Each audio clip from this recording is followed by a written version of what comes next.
Where do your apps come from? Why? And are they safe? Some people think about that thoroughly and often, and others, well, for others there's only one choice. So, given we'll soon be blessed the right to better sideloading by the EU, I thought it might be important to go through the different app distribution methods and what they mean for you.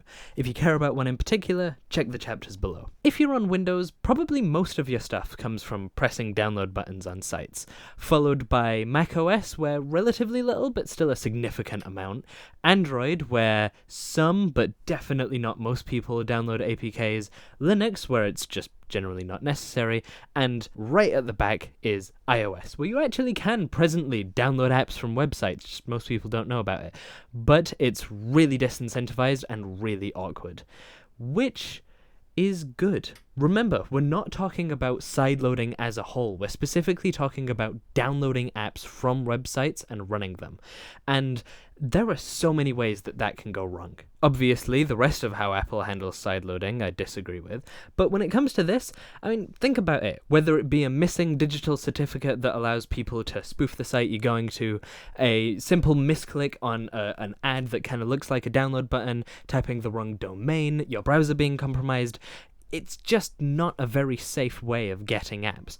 I mean, we love decentralization, but do it through third-party app stores, which we'll get to later, not downloading things from the web. I mean, there are obviously some times where it's necessary, like when you're downloading one of those third-party app stores. It's just that each time you do it, you're re-rolling that same not-so-great die, and eventually it's gonna go wrong. Other methods aren't perfect, this is just the worst. But honestly, the main reason I dislike this, other than the security concerns, is just that it's inconvenient. Sometimes apps put files in different places, they can be hard to uninstall, they need their own updater, or you have to go to GitHub or whatever to check for new releases each time. It's just harder. Obviously, having to conform to standards all the time in other fields can lead to a lack of innovation, but when it comes to stuff like, where should my files go, it's kind of nice not to have the wheel reinvented. It's just not fun having to, sometimes double click something in a file manager, and sometimes it'll integrate fine with your menu, and sometimes you might have it appear in the start menu but you can't search for it and you're not sure why. Just stuff goes wrong much more often. It's not like this doesn't have more benefits. It is often simpler. If you just want to share an app with a few people, a zip file is probably fine. But you shouldn't be doing this if you're a developer who wants to share an app to many people, or if you're a user that's doing this for all of your apps. Now, third-party app stores. And you might not realize it, but if you give me a sec to explain, us PC users are probably more used to this than you might think. I mean, there's GOG and Steam, which might be focused more on games than apps, but that still counts for me, and then there's the Creative Cloud. All of those, I'd still argue, are third-party app stores. Obviously, how third-party they are really depends on how you want to think about it. Like, okay, they're not made by Microsoft or Apple and they're running on their OSs, but also the Creative Cloud is made by Adobe for Adobe software, and then what if you play Counter-Strike on Steam? Both are made by Valve.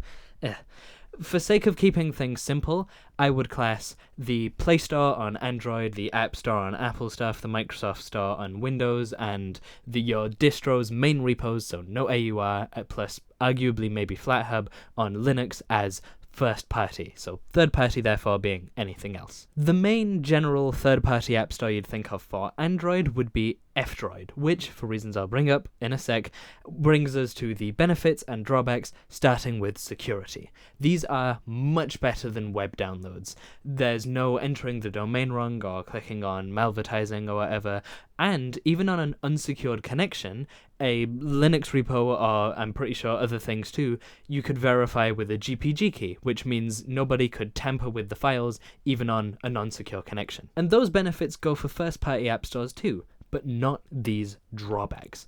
First, with third-party app stores, there's a much higher chance that nobody is accountable for anything. The person who made the app may be using a fake identity or just choosing not to show their name, and there's a higher chance that there's no or inconsistent moderation. That's not saying that Google or Apple's or Microsoft's are perfect. There are lots of just rubbish apps on the Microsoft Store, even if they're not technically viruses, but that rubbish moderation is probably much more consistent on the first-party stores. Also, similar to that Linux GPG thing, how you can verify an app is what it claims to be, so anyone trying to modify it can't succeed. F-Droid app signing. When you download an app on Android, it will be digitally signed by the developer, and if the app is changed at all, that signature is no longer valid for that app, even though technically it's still signed with it. It knows if something's been modified. That's good because if you download an app from the Play Store, the file that you're getting is an app from the developer. Google hasn't messed with it. And that means that you know that it's exactly what the developer was intending to send you. On F-Droid, the app signing is done by F-Droid. So you're no longer certain that the app is what the developer wants you to have. It's just what F-Droid wants you to have. So now the security is more focused on, well, is F-Droid safe than is the app developer safe? For some people, that's fine. And most of the time, I'm okay with that too. But it can feel a little bit dodgy. But if you still want to use F-Droid, there's another repo called Imagein, and that fixes it, and that gets it directly from the app developers, and it's still signed by the developers when you got it, but you can still use the F-Droid app or F-Droid compatible apps. Obviously, there are still potential security issues, and this is still a community-run project, but generally, those problems now lie on the developer to fix, which is the same as the Play Store. And I've been sounding pretty negative so far, but I promise I'm not. So now let's focus on the benefits, just like you probably already know the benefits of subscribing and pressing the bell icon, if you wanna. First, decentralization. Sometimes it's kind of nice knowing that whether it be with messaging so that when Facebook goes down you can still contact people, with storage so that you're not taxing one server super heavily or not relying on one computer for 100% uptime so you can still access files, or with apps so you know that some app won't just randomly be delisted from an app store. It's nice having multiple options that do fundamentally very similar things, so that if you lose one, you don't lose that whole category of functionality. I wanted to make sure I brought up that Facebook one, since it's one that's, well, a real concrete example that I went through and probably a significant amount of you noticed as well. When Facebook went down, that included all of the things that they own, including WhatsApp, and that meant for a few hours I was unable to message a few people that I only messaged through WhatsApp without going through SMS, which is just really awkward. And my point with that is that nothing is perfect. Human beings make mistakes, and even a perfectly programmed computer can be sent awry by a perfectly timed cosmic ray. It doesn't matter if you're a trillion-pound company. Acting like anything is too big or too well built to fail will eventually, consistently, come back to bite you. But if you get a bunch of apps from different places and one goes down, you're losing access to a fraction of your stuff rather than all of it.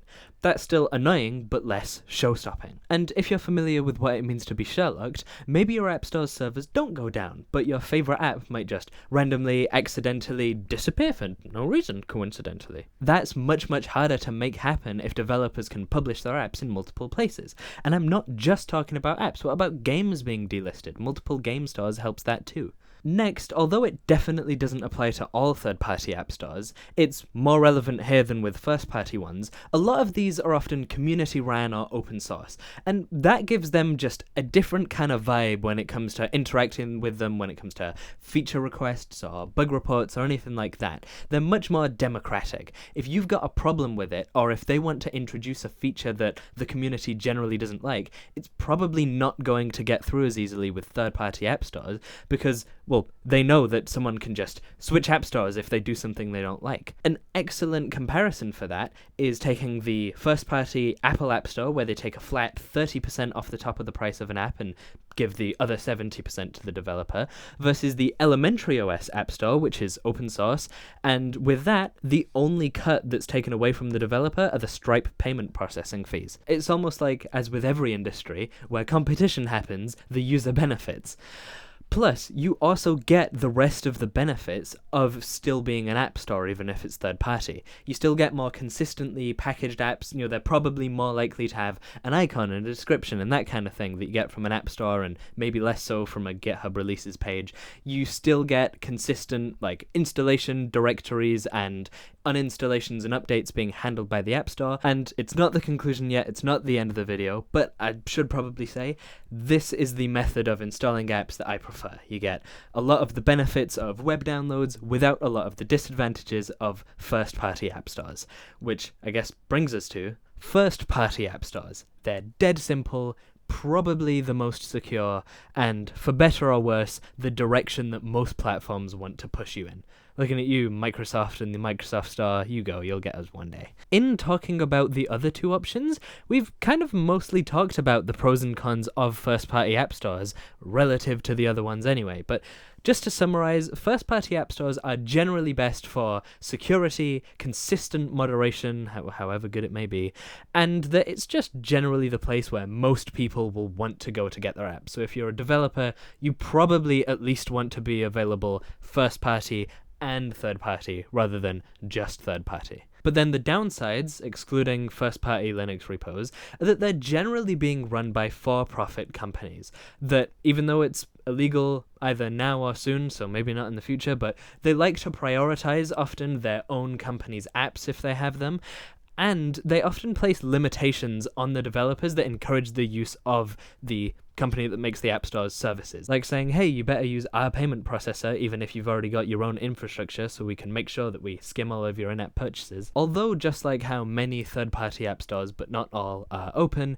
many, but technically not all, first-party platforms are closed, which means you'll probably have to deal with a lot more of the proprietary rubbish, like needing an account, being advertised to, and for that reason, having a lot of data and like a profile being built on you. And despite the money they make from that and the fact that they're being backed by huge companies, often a worse developer experience. Floatplane is a great example of this because of how relatively openly they talk about the troubles they've had.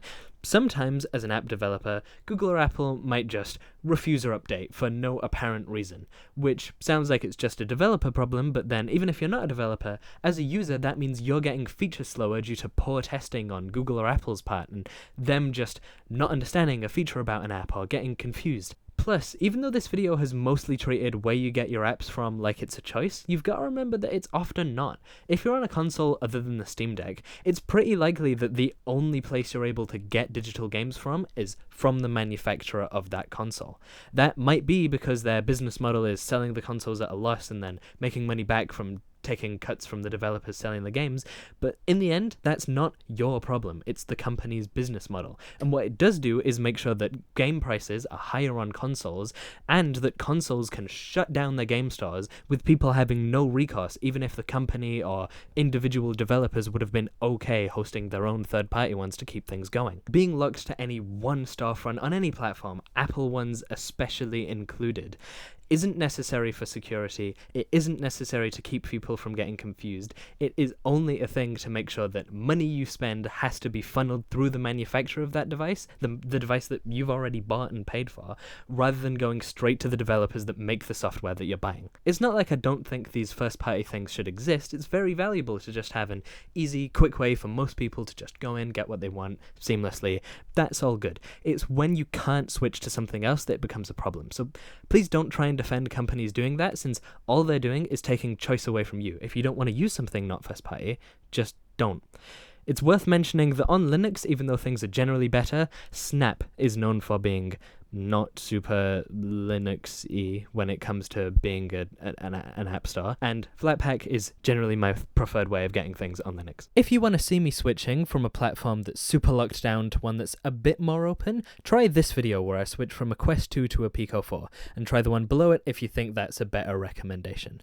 Hopefully you've enjoyed, and let me know if you get your apps from any third-party sources in the comments below. I'm kind of curious where people are going for them. Hopefully you've enjoyed. Subscribe if you'd like to, and bye.